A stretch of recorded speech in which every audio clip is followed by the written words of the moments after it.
look at, as I mentioned, is whether or not Isaiah 53 is clear. In other words, when reading chapter 53 of Isaiah, does it clearly tell you that the Messiah is coming to die for the sins of the world? So I want to take you to a chapter in the New Testament.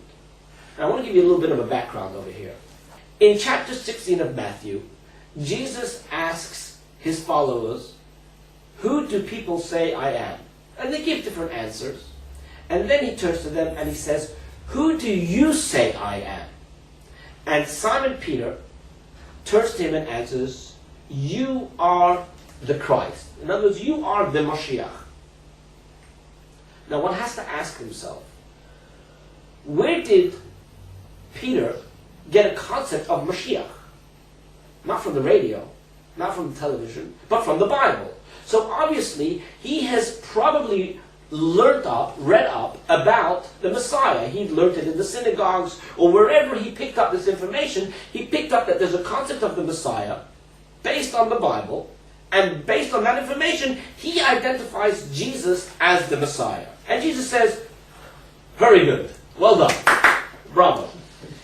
Then, in the very same chapter, a few verses later, it reads as follows. Matthew chapter 16, verse 21.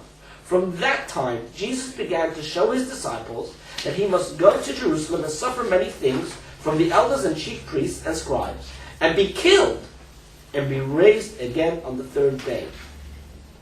Then Peter says, "Praise be the Lord, you must be the suffering servant of Isaiah 53. Right? That's what Peter says. No, that's not what Peter says. But you would think that should be his reaction, because again, according to the Christians, Isaiah 53 is a central teaching from the Bible about the Messiah. So if it was that central, Peter would have known that Isaiah 53 is talking about the suffering of the Messiah. However, what does Peter answer in verse 22? "Then Peter took him and began to rebuke him, saying, 'God be gracious to you, Lord. This shall never be to you.'" In other words, as far as he's concerned, the Messiah is not supposed to die.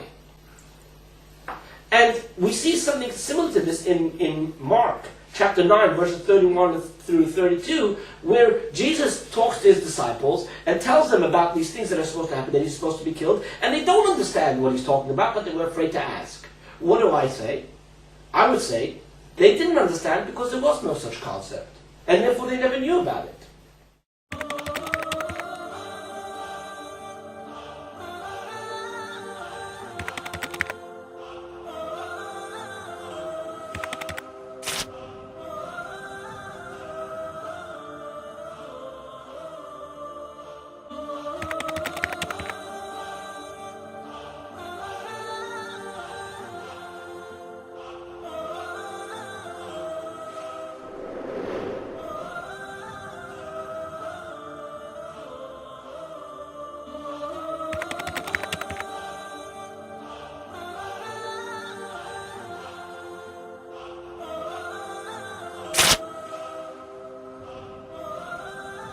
The Messiah is not supposed to die. The Messiah is not supposed to die.